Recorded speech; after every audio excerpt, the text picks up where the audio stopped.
Hello everyone. स्वागत करती हूँ मैं आपका अपने यूट्यूब चैनल ई स्टोरी पर, जहाँ पर मैं इंग्लिश स्टोरीज लेकर आती हूँ, इंग्लिश रीडिंग प्रैक्टिस कराती हूँ, साथ ही वर्ड मीनिंग बताती हूँ, न्यू न्यू वर्ड्स लेकर आती हूँ जिससे कि आपकी वोकैबुलरी इम्प्रूव हो।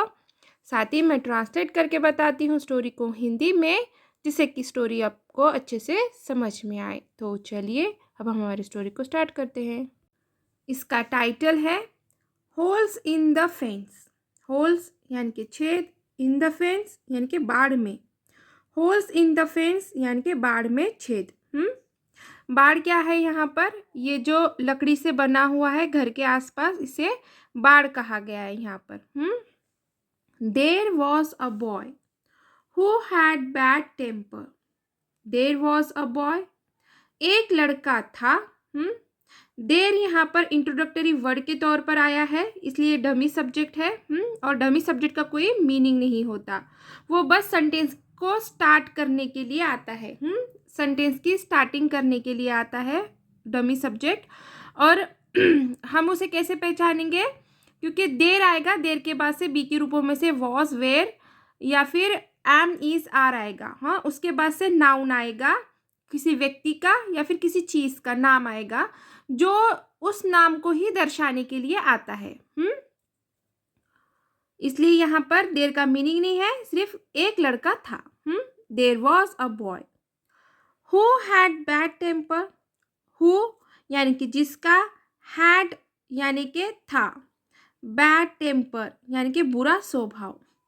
हु हैड बैड टेम्पर, जिसका बुरा स्वभाव था। हु ये रिलेटिव प्रोनाउन है और ये रिलेटिव प्रोनाउन इस लड़के के लिए आया है। जिसका मतलब कि लड़के का बुरा स्वभाव था। रिलेटिव प्रोनाउन है और ये व्यक्ति के लिए आता है। हु किस लिए आता है? व्यक्ति के लिए आता है और यहाँ पर इस लड़के के लिए आया है।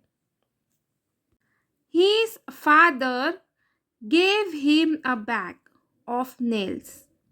His father, उसके पिता ने, gave दिया, him उसे, a bag एक थैला, of nails यानी कि कीलों का। जो कील होती है लोहे की, जो दीवार पर मारने के लिए इस्तेमाल करते हैं, उसे कील कहते हैं, नेल्स कहते हैं।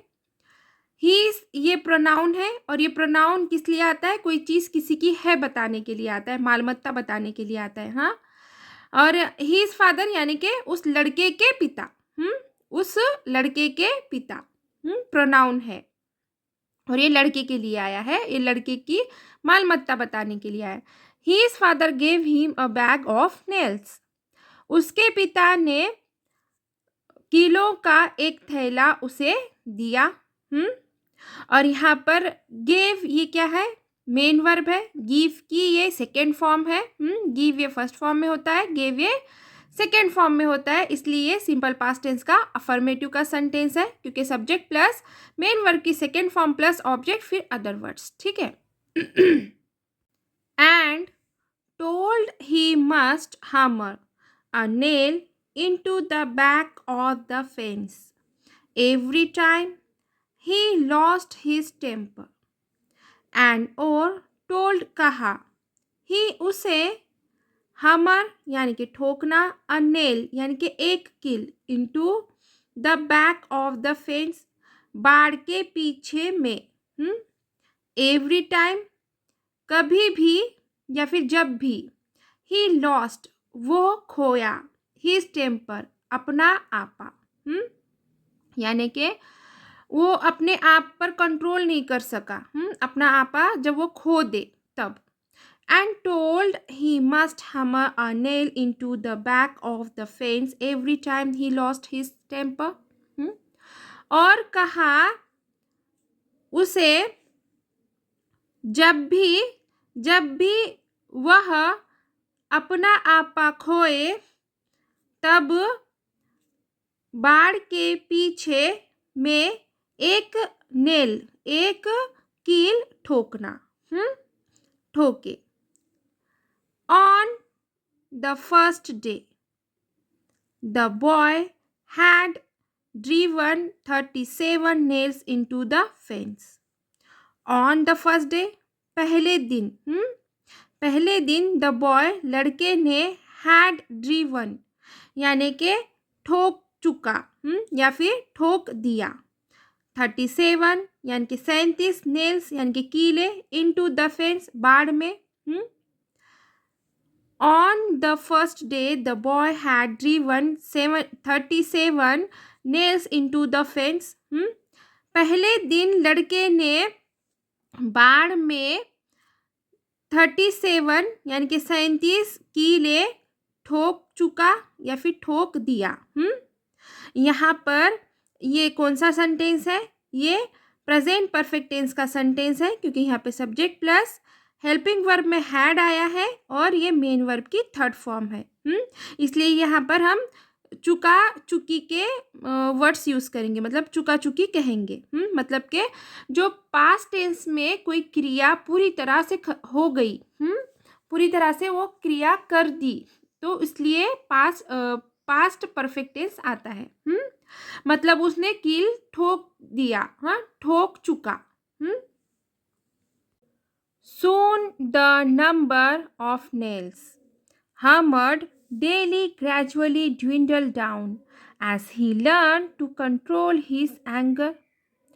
Soon जल्द ही the number of nails यानी कि कीलों की संख्या hammered ठोकी गई daily gradually रोजाना धीरे धीरे dwindled down कम होना as जैसे he वह लर्नड सीखा टू कंट्रोल यानी कि काबू पाना हिज एंगर अपने गुस्से पर। Soon the number of nails hammered daily gradually dwindle down as he learn to control his anger. जल्द ही ठोकी गई कीलों की संख्या रोजाना धीरे धीरे कम होती गई जैसे उसने अपने गुस्से पर काबू पाना सीखा। और ये सेंटेंस ये कौन सा है? सिंपल पास्ट टेंस का सेंटेंस है, क्योंकि यहाँ पर सब्जेक्ट प्लस मेन वर्ब की second form plus other words आया है। He found easy to control his temper. He उसे फाउंड पाना या फिर लगा, ईजी आसान, टू कंट्रोल काबू करना, हीज टेम्पर अपने आपे पर या फिर अपने गुस्से पर। He found easy to control his temper उसे अपने आपे पर काबू पाना आसान लगा। ही ये प्रोनाउन है और ये उस लड़के के लिए आया है। उस लड़के को अपने आपे पर काबू पाना आसान लगा। और ही ये सब्जेक्ट है और फाउंड ये मेन वर्ब है और ये सेकेंड फॉर्म में आई है। इसलिए ये सिंपल पास्ट टेंस का अफर्मेटिव का सेंटेंस है। Finally the day came when the boy didn't lose his temper. Finally आखिरकार द डे एक दिन केम आया व्हेन जब द बॉय लड़का डिडंट नहीं लूज खोया हिज टेम्पर अपना आपा। Finally the day came when the boy didn't lose his temper आखिरकार एक दिन आया जब लड़के ने अपना आपा नहीं खोया। और ये सेंटेंस ये सिंपल पास्ट टेंस का अफर्मेटिव का सेंटेंस है, क्योंकि यहाँ पर सब्जेक्ट प्लस मेन वर्ब की सेकेंड फॉर्म आई है। कम की केम ये सेकेंड फॉर्म होती है। व्हेन ये क्या है? रिलेटिव प्रोनाउन है और ये समय बताने के लिए आता है। और यहाँ पर डिड के साथ में नॉट आया है, इसलिए निगेटिव सेंटेंस है। और ये डिड के बाद से क्या आया है? मेन वर्ब की ये फर्स्ट फॉर्म आई है, इसलिए ये कौन सा सेंटेंस है? सिंपल पास्ट टेंस का अफर्मेटिव का सेंटेंस है। क्योंकि ये यहाँ पर क्या है, अगर से निगेटिव के बजाय अफर्मेटिव सेंटेंस होता तो यहाँ पे डिड नॉट नहीं आता, डायरेक्टली सब्जेक्ट के बाद से क्या आता? मेन वर्ब की सेकेंड फॉर्म आती। पर जब निगेटिव सेंटेंस होता है तो तब कैसे होता है कि सब्जेक्ट के बाद से डिड के साथ में नॉट आता है और मेन वर्ब की ये फर्स्ट फॉर्म आती है। ठीक है, और ऑब्जेक्ट या फिर other words. He told his father about it. He उसने टोल्ड बताया, हिज फादर अपने पिता को, अबाउट इट इसके बारे में। ही told his father about it. उसने अपने पिता को इसके बारे में बताया। ही ये प्रोनाउन है और ये उस लड़के के लिए आया है। टोल्ड ये मेन वर्ब की सेकेंड फॉर्म है, इसलिए सिंपल पास्ट टेंस का अफर्मेटिव का सेंटेंस है। सब्जेक्ट प्लस मेन वर्ब की सेकेंड फॉर्म प्लस ऑब्जेक्ट या फिर अदर वर्ड्स, ठीक है। और टेल की टोल्ड ये सेकेंड फॉर्म होती है। टेल ये फर्स्ट फॉर्म में होता है, टोल्ड ये सेकेंड फॉर्म में होता है। Now his father told him to pull out one nail for each day. Now अब हिज फादर उसके पिता ने, टोल्ड कहा, हिम उससे, टू पुल आउट के उसे बाहर खींचकर निकाले, या फिर उसे बाहर निकाले। वन नेल एक कील, फॉर ईच डे हर एक दिन। Now his father told him to pull out one nail for each day. अब उसके पिता ने उससे कहा हर एक दिन हर एक कील को बाहर खींचकर निकाले, बाहर निकाले। और ये भी कौन सा सेंटेंस है? ये सिंपल पास्ट टेंस का अफर्मेटिव का सेंटेंस है, क्योंकि यहाँ पे सब्जेक्ट प्लस मेन वर्ब की सेकेंड फॉर्म आई है और ऑब्जेक्ट और अदर वर्ड्स, ठीक है।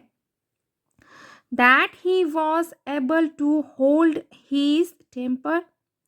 दैट ताकि, ही वह, वॉज एबल टू कर सके, होल्ड नियंत्रित, काबू में, हीज टेम्पर अपना गुस्सा या फिर अपना आपा।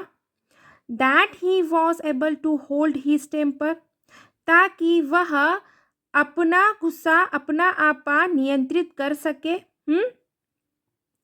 और यहाँ पर एबल टू आया है, ये एबल टू कैन की जगह पे आता है।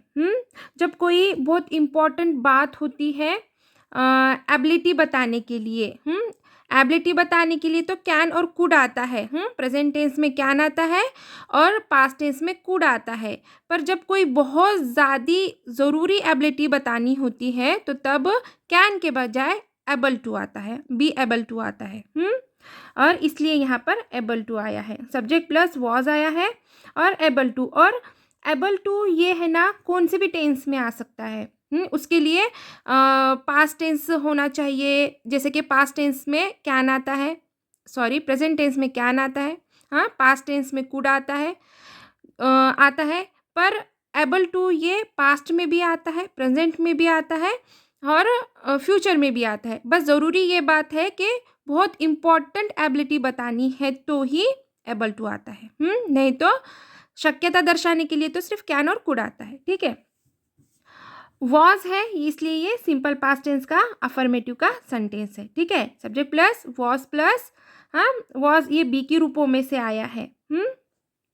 The day past and the young boy was finally able to tell his father that all the nails were gone.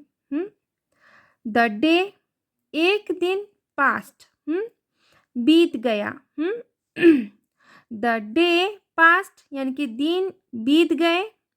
And the young boy और लड़के ने, was finally आखिरकार, able to यानी कि शक्यता दर्शाने के लिए आया है।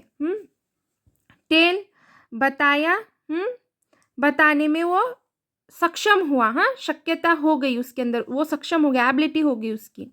हिज फादर अपने पिता को, दैट की ऑल द नेल्स सारी कीले, सभी कीले, वर गॉन यानी कि खत्म हो गई, यानी कि निकल गई या फिर चली गई।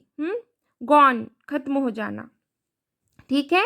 और गॉन चले जाना के लिए भी आता है। The day passed and the young boy was finally able to tell his father that all the nails were gone. दिन बीत गए और मतलब कि वो जो कील खींचता रहता था हर एक दिन, वैसे ही वो दिन बीत गए।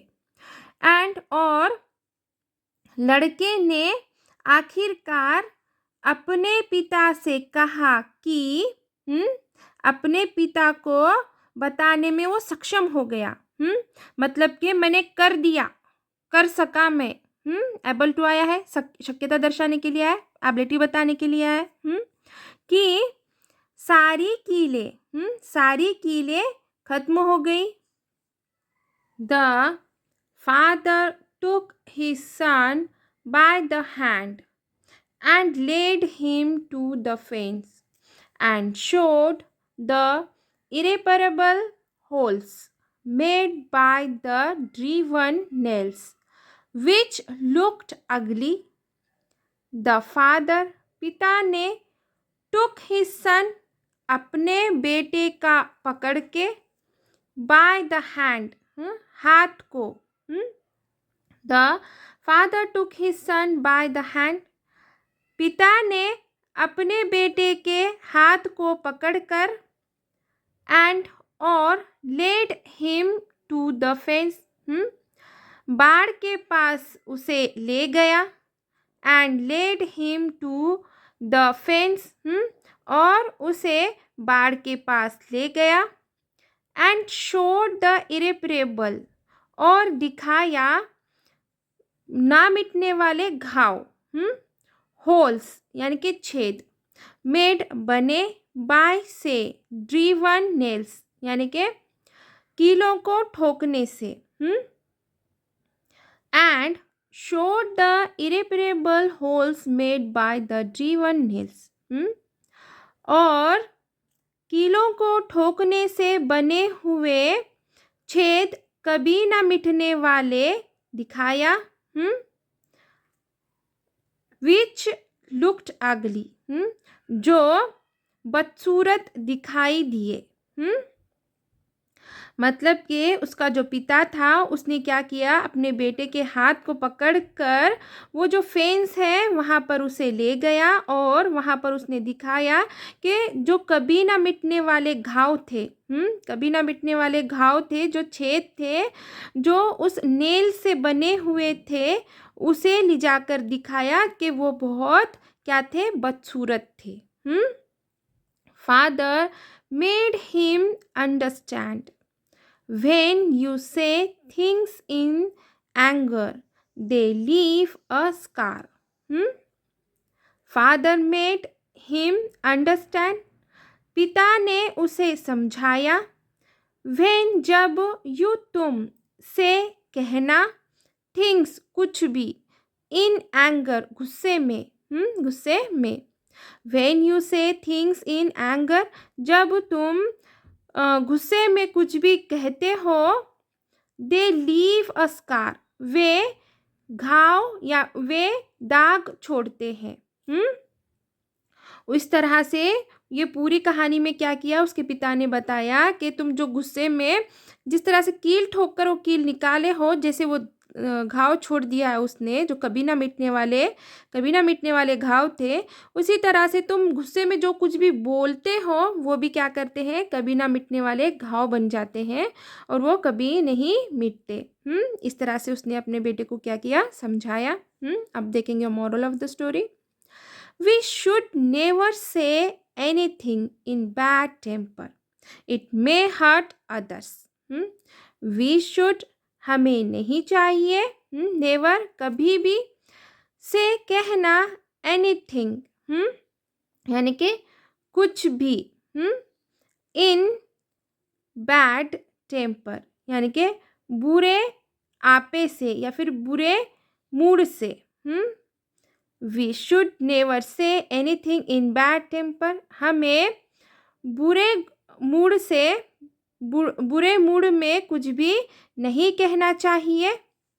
इट मे हर्ट, इससे हो सकता है, हर्ट ठेस पहुंच सकती है, अदर्स दूसरों को। इट मे हर्ट अदर्स, इससे दूसरों को ठेस पहुंच सकती है। तो चलिए यहीं पे हमारी स्टोरी ख़त्म होती है। आशा है कि मेरी स्टोरी आपको पसंद आई होगी। अगर मेरी स्टोरी आपको पसंद आई है तो प्लीज़ इसे लाइक ज़रूर कीजिए, शेयर कीजिए, कमेंट कीजिए, प्लीज़ हाइप ज़रूर कीजिए। थैंक फॉर वॉचिंग, और न्यू है सब चैनल पर तो सब्सक्राइब ज़रूर कीजिए। Thank you.